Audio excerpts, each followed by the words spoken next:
সুইপারের বাচ্চা সুইপার, তোর এত বড় সাহস তোমার বোনের নাম ধরে ডাকিস? মির্জা সাহেব, মির্জা সাহেব কোথায়? আপনি বেরিয়ে আসুন। মির্জা সাহেব, মির্জা সাহেব কোন সাহসে আপনি আমার বাবার গায়ে হাত তুলেছেন? যে হাত দিয়ে আপনি আমার বাবার গালে চড় মেরেছেন না, সেই হাত আমি ভেঙে ফেলবো।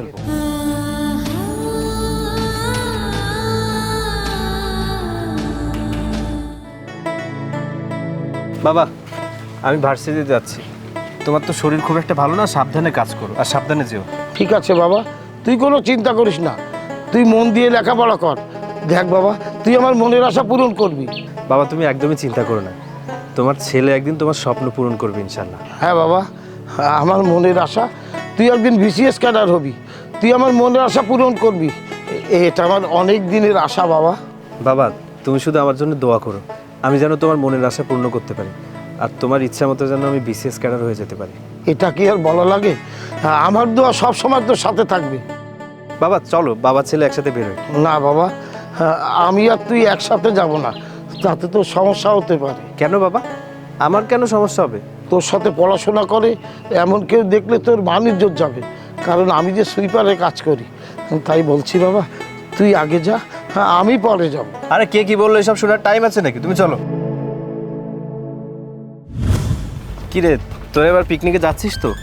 তোরা মানে কেন, তুই যাবি না? না রে, এবার যাব না, সমস্যা আছে আমার। দীপ্ত, তুমি আমাদের সাথে পিকনিকে যাবে না কেন? কোনো সমস্যা হয়েছে? দীপ্ত, ইদানিং দেখছি তুই আমাদেরকে এড়িয়ে চলছিস কেন দোস্ত?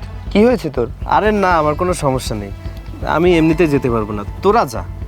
দীপ্ত, আমি বলছি তুমি আমাদের সাথে পিকনিকে যাবে, আর যদি টাকার সমস্যা হয় সেটা আমি দিয়ে দেবো। মিথিলা, তুমি আমাকে অপমান করছো? তোমার বাবার অনেক টাকা, তাই না? ঠিক আছে, তাহলে টাকাগুলো গরিব দুঃখীদের বিলিয়ে দাও, তারা তোমাদের জন্য দোয়া করবে। দীপ্ত, তুই কিন্তু বিষয়টা অন্যভাবে নিচ্ছিস। মিথিলা কিন্তু তোকে অপমান করার জন্য কথাটা বলেনি। ইটস ওকে, আমি বুঝতে পেরেছি, তোরা থাক, আমি চাই। দীপ্ত, দীপ্ত দাঁড়াও। এটা কি হলো বলতো? দীপ্ত এমনভাবে চলে গেল কেন? আমি যতদূর জানি ওর আর্থিক অবস্থা বেশি একটা ভালো না, তাইও টাকা পয়সা খরচ করতে পারে না। ঠিক আছে, আচ্ছা চল ক্লাসে যাই। আচ্ছা চল।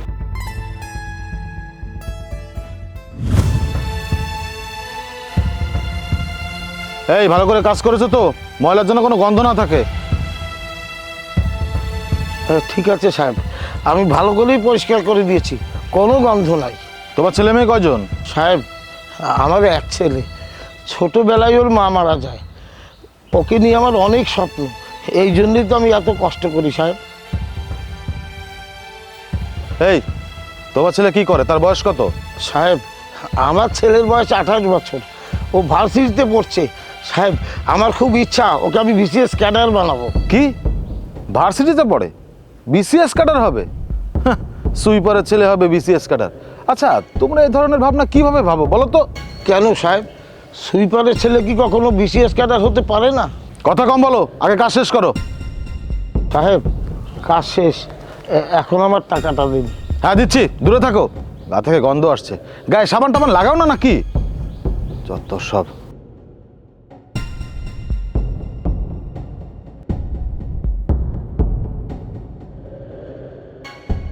ধরো তোমার টাকা।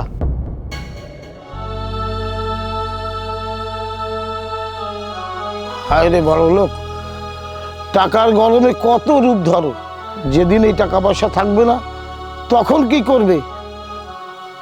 পরকালের চিন্তা করো।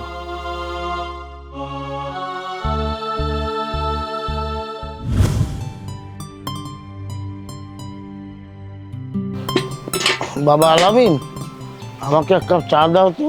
এ আলী চাচা, আপনারা বলেছি না আমার দোকানে কখনো আসবেন না, দোকানটা তো নষ্ট করে দিচ্ছেন। বাবা তুমি এখানে?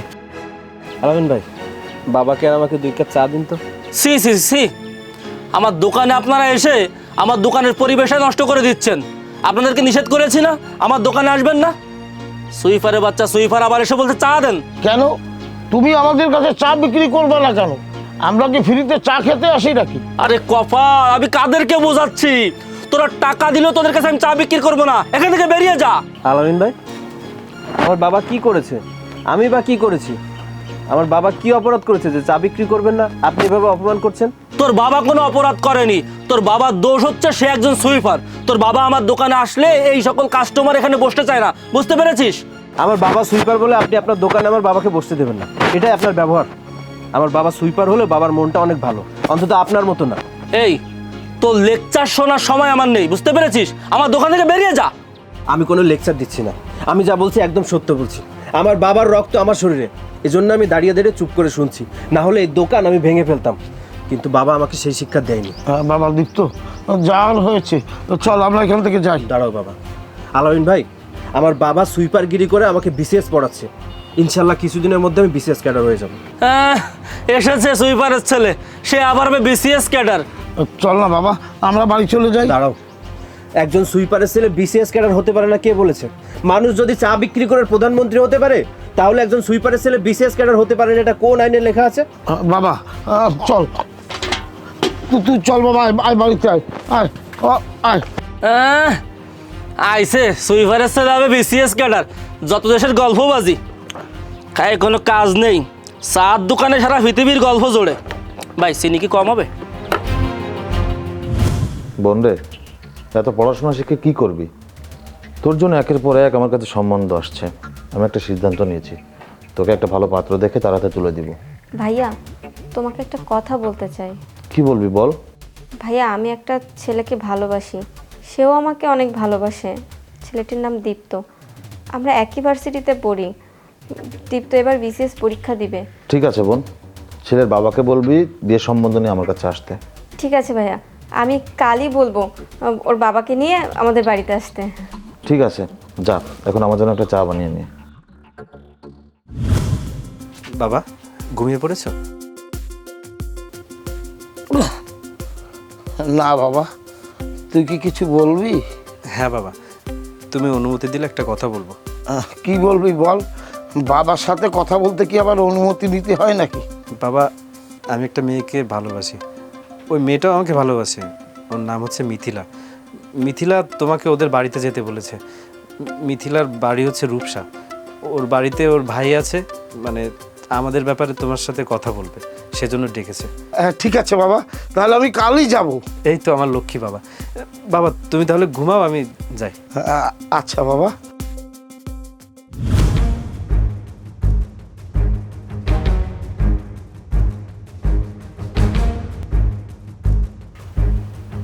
আসসালামু আলাইকুম।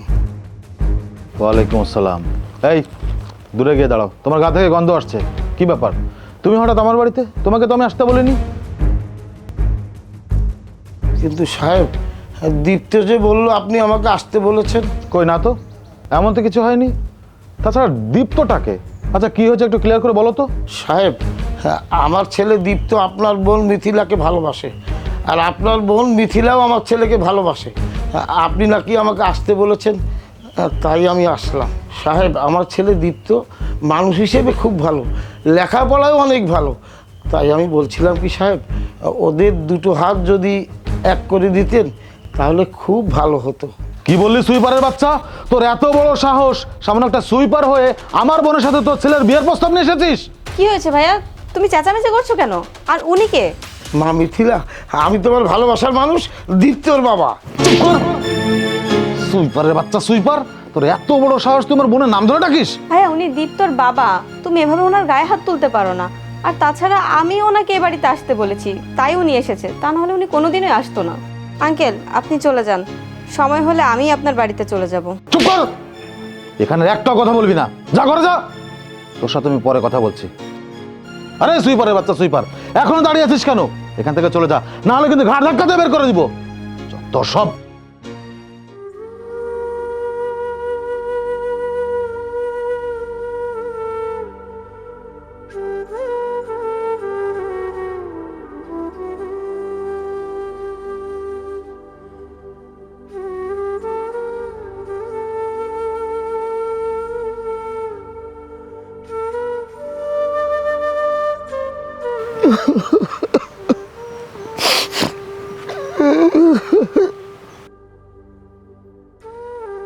বাবা, কি হয়েছে তোমার? তুমি কাঁদছো কেন? মিথিলার ভাই তোমাকে কিছু বলেছে? বাবা, তুই মিথিলাকে ভুলে যা। মিথিলার ভাই তোর সঙ্গে মিথিলাকে বিয়ে দেবে না। দেখিস বাবা, মিথিলার থেকেও সুন্দরী মেয়ে দেখে তোকে আমি বিয়ে দেব। ঠিক আছে, সে না হয় বুঝলাম, কিন্তু তোমার চোখে পানি কেন? তুমি কান্না করছো কেন? না, এমনি কিছু না। বাবা, তুমি সত্যি করে বলো তো, মিথিলার ভাই কি তোমাকে খারাপ কিছু বলেছে? বাবা রে, মির্জা সাহেব আমাকে থাপ্পড় দিয়ে ঘাড় ধরে বাড়ি থেকে বের করে দিয়েছে। কি, মির্জা তোমাকে থাপ্পড় মেরেছে? ঠিক আছে, তুমি থাকো, আমি মির্জার বাড়ি যাচ্ছি। না বাবা, তোকে কিছু করতে হবে না, সময় এলেই এসবের জবাব দিয়ে দেবো। আগামীকালকে তোর বিসিএস পরীক্ষার রেজাল্ট দেবে, দেখ এই সময় তোর কোনো ঝামেলা করার দরকার নেই। না বাবা, তুমি থাকো, আমি যাচ্ছি। দাঁড়া বাবা, দাঁড়া, যাস নে দীপ্ত। মির্জা সাহেব, মির্জা সাহেব, কোথায় আপনি? বেরিয়ে আসুন। মির্জা সাহেব, মির্জা সাহেব, কোন সাহসে আপনি আমার বাবার গায়ে হাত তুলেছেন?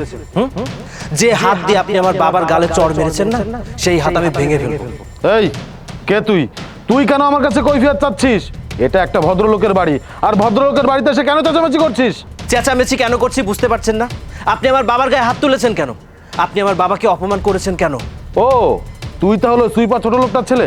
এবার বুঝতে পেরেছি, তোরা বাবা আর ছেলে মিলে ষড়যন্ত্র করে আমার বোনের সাথে প্রেমের অভিনয় করে আমার সম্পত্তি হাতিয়ে নিবি। এই কামরুল মির্জাকে ঠকানো অতটা সহজ না। অনেকেই ফাঁদ পেতে বসে আছে আমাকে ঠকানোর জন্য, পরিশেষে তারা এসে ফাঁদে ফেসে মরবে। তোর মতো একটা কুলাঙ্গারের জন্য বিয়ের প্রস্তাব নিয়ে তোর বাবা এসেছিল আমার কাছে, তাই তাকে মেরে এখান থেকে বের করে দিয়েছি। আপনার বোন আমার বাবাকে এই বাড়িতে আসতে বলেছিল। আমার বাবাকে আপনার ভালো লাগেনি? আপনি তাকে বুঝিয়ে বলতে পারতেন, সম্মানের সহিত বলতে পারতেন, কিন্তু তার গায়ে কেন হাত তুললেন? আমার বাবা বিনা দাওয়াতে এই বাড়িতে আসেনি, তাহলে তার অপরাধ কি? না, তোর বাবা একজন সাধারণ মানুষ, তার কোনো অপরাধ নেই। শুধুমাত্র তোর অপরাধের কারণে তোর বাবাকে মেরেছি। এখানে দাঁড়িয়ে যদি একটা কথা বলিস, তোর বাবাকে তো একটা থাপ্পড় দিয়েছি, তোর হাত পা ভেঙে একদম বাড়িতে পাঠিয়ে দিব। মুখ সামলে কথা বলুন মির্জা সাহেব। ভালোবাসা কোনো অপরাধ নয়। আমি আপনার বোনকে ভালোবাসি, আপনার বোন আমাকে ভালোবাসে। আপনার বোনকে ভালোবাসার অপরাধে যদি আমার বাবা মার খায়, তাহলে আপনার বোন আমাকে ভালোবাসার অপরাধে আপনিও মার খাবেন। এই রাজু, দাঁড়িয়ে আছিস কেন? ছোট লোকের বাচ্চার হাত পা ভেঙে গুঁড়ো করে দে। খবরদার, এক পাও এগোবেন না। আমার গায়ে হাত তোলার আগে আপনার বোন মিথিলাকে ডাকুন। সে যদি বলে তাকে ভালোবাসা আমার অপরাধ, তাহলে আপনারা যে শাস্তি দেবেন আমি মাথা পেতে নেব। ও, তাহলে তো মশা মারতে কামান দাগানোর কোনো প্রয়োজন নেই। মিথিলা, এই মিথিলা,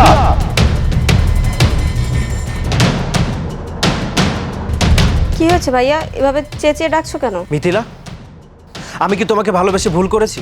হ্যাঁ, তোর মতো সুইপারের বাচ্চা আমাকে ভালোবাসার স্বপ্ন দেখে কি করে? তুই ভাবলে কি করে যে আমি তোকে ভালোবেসে বিয়ে করব? তোর সাথে কলেজ লাইফে যেটা ছিল সেটা শুধুমাত্র টাইম পাস আর কিছুই না। বাকিটা জীবন যদি সুস্থভাবে চলাফেরা করতে চাস, তাহলে এই বাড়ি ছেড়ে চলে যা। তা না হলে কিন্তু আমার ভাইয়ারা তোর হাল খারাপ করে ছাড়বে। তার মানে সব কিছু তোমার ইশারাতে হয়েছে? হ্যাঁ, সব কিছু আমার ইশারাতে হয়েছে। তো কিছু না, এতই যখন গায়ে হাত তোলার ইচ্ছা, তাহলে তোমার ভাইয়াদেরকে বলো আমাকে মেরে যেন এই দুনিয়া থেকে বিদায় করে দেয়। শোন, তোর এসব ইমোশনাল কথা আমার মন গলবে না। ভাইয়া, ওকে এক্ষুনি মেরে বাড়ি থেকে বের করে দাও। হ্যাঁ, তুই একদম ঠিক কথা বলেছিস। এই রাজু, দাঁড়িয়ে আছিস কেন? যা।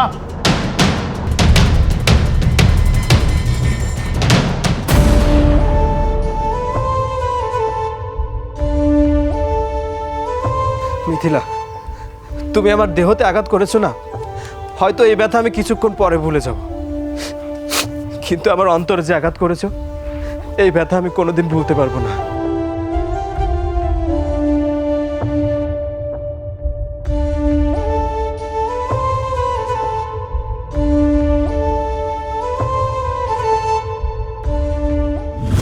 বাবা, বাবা, বাবা,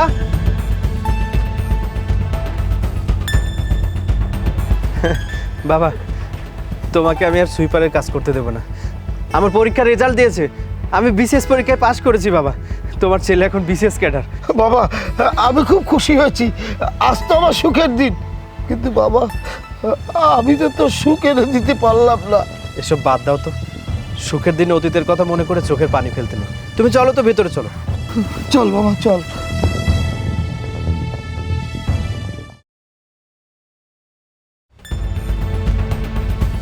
আর কত সময় বসে থাকবো বলতো? এনাদের মতো উপরস্থ কর্মকর্তারা যে কেন তাদের কাজে ফাঁকি দেয় সেটাই বুঝি না। সব ইগো ভাইয়া।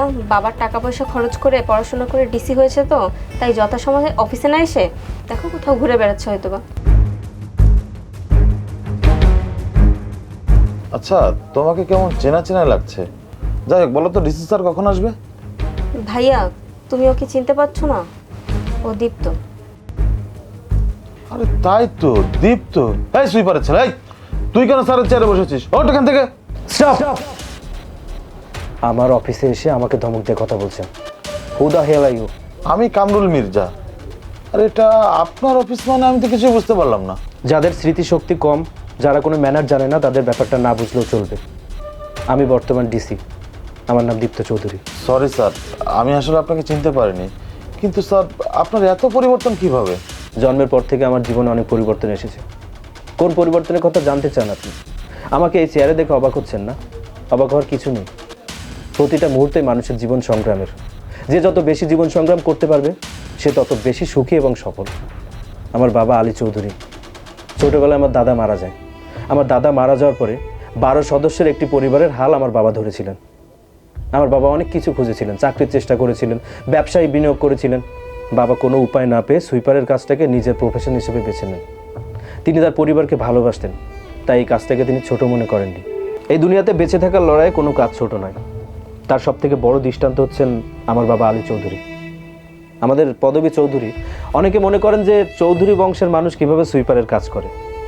ঠিক এই জন্যই বলবো, কারো বংশের পদ, পদবী, গায়ের পোশাক এগুলো দেখে কাউকে বিচার করা উচিত না। পোশাক কারো পরিচয় আর ব্যক্তিত্ব বহন করে না। এনিওয়ে, যে কথায় ছিলাম, আমার চাচারা যখন উপার্জনক্ষম হয় তখন আমার বাবার থেকে তারা আলাদা হয়ে যায়। আমার মা মারা যাওয়ার পরে আমার বাবা আমাকে অনেক আদর যত্ন দিয়ে বড় করেন। সে সুইপারগিরি করে আমাকে পড়াশোনা শিখিয়েছেন, বিসিএস পড়িয়েছেন। আমার বাবার ইচ্ছা ছিল সুইপারের ছেলে একদিন বিসিএস ক্যাডার হবে এবং সমাজের বুকে একটা দৃষ্টান্ত উপস্থাপন করে রেখে যাবে। আল্লাহ আমার বাবার মনের আশা কবুল করেছেন এবং আজ আমি ডিসি হয়ে আপনাদের সামনে বসে আছি। কিন্তু আফসোস, কিছু মানুষের বাবা ভাইদের টাকা থাকা সত্ত্বেও তারা মানুষের মতো মানুষ হতে পারেনি। যাই হোক, অনেকদিন পরে আপনাদেরকে আপন মনে করে অনেকগুলো কথা বলে ফেললাম, সরি। আপনারা কি কাজে এসেছেন সেটা বলুন। গতকাল আমার ছোট ভাই নারী আর মাদক সহ আটক হয়েছে। কে বা কারা আমাকে ফাঁসিয়ে দিয়েছে আমি সেটা বুঝতে পারছি না। এখন এই নারী কেলেঙ্কারির জন্য যদি ধর্ষণের মামলা হয় তাহলে আমার ভাইয়ের ফাঁসি হয়ে যাবে। আপনার ভাইকে ছাড়ানোর ব্যবস্থা করুন। বাবার পরিশ্রমের হালাল টাকার খাবার খেয়ে বড় হয়েছি, রক্তে বেইমানের ছোঁয়া লাগতে দিলি। আমাকে দিয়ে এই কাজ হবে না। আপনার ভাই যদি কোর্টের নির্দোষ প্রমাণিত হয় তাহলে সে এমনিতেই ছাড়া পেয়ে যাবে। দেখুন, আপনি যত টাকা চান আমি দিব, কিন্তু পূর্বের দুর্ব্যবহারটা মনে রাখবেন না প্লিজ। আমার ভাইকে ছাড়ানোর ব্যবস্থা করুন। দেখুন, আপনারা আমার সাথে কবে খারাপ ব্যবহার করেছেন সেটা মনে রাখার মতো সময় আমার কাছে নেই। টাকা দিয়ে দীপ্ত চৌধুরীকে আপনারা কিনতে পারবেন না। আমার বাবা আমাকে শিখিয়েছেন ভোগেই নয় ত্যাগেই প্রকৃত সুখ। আমি সারা জীবন ত্যাগ করতে শিখেছি। ত্যাগ করে আজকে আমি এই পজিশনটা অ্যাচিভ করেছি। দয়া করে আমাকে বিরক্ত করবেন না। আপনারা এখন আসতে পারেন। দেখুন না স্যার, কিছু করা যায় নাকি? আগে ডিসি স্যার তো আমাদের পক্ষেই কাজ করতেন। জনাব কামরুল মির্জা, টাকা পয়সা দিয়ে দুনিয়ার সব কিছু কেনা যায় না। আমি একজন ভদ্র মানুষ, তাই ভদ্রভাবে কথা বলছি। আদারওয়াইজ আমার পাওয়ার দেখে আপনাকে চাইলে ঘাড় ধাক্কা দিয়ে এখান থেকে বের করে দিতে পারতাম, অথবা এই ঘুষ দেওয়ার অপরাধে আপনাকে আমি জেলে প্রেরণ করতে পারতাম। আমার বাবাকে আপনি বাড়িতে ডেকে নিয়ে অপমান করেছিলেন, আমার ভালোবাসা থেকে আমাকে বঞ্চিত করেছিলেন। আপনার টাকা আর সম্মান আপনার কাছে রাখুন। যদি টাকা দিয়ে সব কিছু করা যেত তাহলে আপনার পরিবারের একজন ডিসি হতো, আমি না। পৃথিবী টাকার গোলাম নয়। So get lost.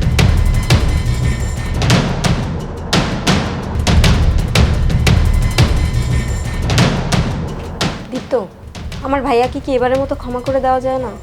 আরে কি ব্যাপার, আপনি দেখি কথা বলতে পারেন। আমি তো ভেবেছিলাম আপনি চিরতরে বোবা হয়ে গেছেন। মানে বলছিলাম কি, হারাম টাকা খেয়ে বড় হয়েছেন তো আল্লাহ শাস্তি স্বরূপ আপনাকে বোবা বানিয়ে দিয়েছেন ভেবেছিলাম। আমি এখানে এতক্ষণ কেন কথা বলিনি সেটা জানলে তুমি অবাক হবে। তুমি হয়তো বিশ্বাসও করবে না। সেদিন যখন তোমার বাবা আমাদের বাড়িতে গিয়েছিল, আমার ভাই তোমার বাবাকে অনেক অপমান করে বের করে দিয়েছিল। তারপরে ভাই আমাকে বলেছে আমি যদি তোমাকে ভালোবাসার কথা আর মুখ দিয়ে উচ্চারণ করি তাহলে তোমাকে একদম মেরে ফেলবে। সেদিন যদি আমি তোমার সাথে দুর্ব্যবহার না করতাম তাহলে আমার ভাইয়ারা তোমাকে মেরে ফেলতো। সেদিন আমি আমার মনের ভিতরে আমার ভালোবাসা কুরবানি দিয়ে তোমার জীবন বাঁচিয়েছি। বাহ, আপনার এইসব নাটকীয় কথাবার্তা আমাকে মুগ্ধ করেছে। আপনি যদি এইসব বাস্তব অভিজ্ঞতা কোনো নাটক বা সিনেমাতে কাজে লাগান না, একদিন বড় মাপের নায়িকা হবেন। আমি অতীতের কথা মনে করতে চাই না, তাই দয়া করে আমাকে বিরক্ত করবেন না। আমার বাবা একজন সুইপার ছিলেন। সারা জীবন মানুষের বাড়িতে বাড়িতে কাজ করে ময়লা পরিষ্কার করে রোজগার করেছেন, কিন্তু কারো কাছে কখনো মাথা নত করেননি। শুধুমাত্র আমার কারণে আপনাদের কাছে মাথা নত করেছেন। সেই বাবাকে আপনারা অপমান করেছেন, বাড়ি থেকে অপমান করে তাড়িয়ে দিয়েছেন। সেদিন আপনাদের ব্যবহারে আমি ধনী গরিবের পার্থক্যটা বুঝতে পেরেছি। যে মানুষ ভুল করে, ভুল থেকে শিক্ষা গ্রহণ করে নতুন জীবন শুরু করে, সেই প্রকৃত মানুষ। আপনার সাথে আমার একটা অধ্যায় শুরু হয়েছিল, সেটা আমি অনেক বছর আগেই মাটি চাপা দিয়ে দিয়েছি। এখন আমার জীবনের নতুন অনেকগুলো অধ্যায় শুরু হয়েছে। So don't disturb me. আশা করছি আমার কথাগুলো আপনি ভালোভাবে বুঝতে পেরেছেন। আচ্ছা, আপনার ভাই নারী আর মাদক কেলেঙ্কারিতে আটক হয়েছে, আপনি তারই ছোট বোন হয়ে এখানে তাকে ছাড়াতে এসেছেন? আমার মনে হয় আপনার পরিবারের সকল সদস্যদের মধ্যে না জন্মগত লজ্জাবোধ একটু কম। Security, security. থাক, আর সিকিউরিটিকে ডাকতে হবে না। ধন্যবাদ আপনাকে। যুগে যুগে অবহেলিত বাবাদের সম্মান রক্ষার্থে আপনার মতো সন্তান ঘরে ঘরে জন্ম নিক। আসি।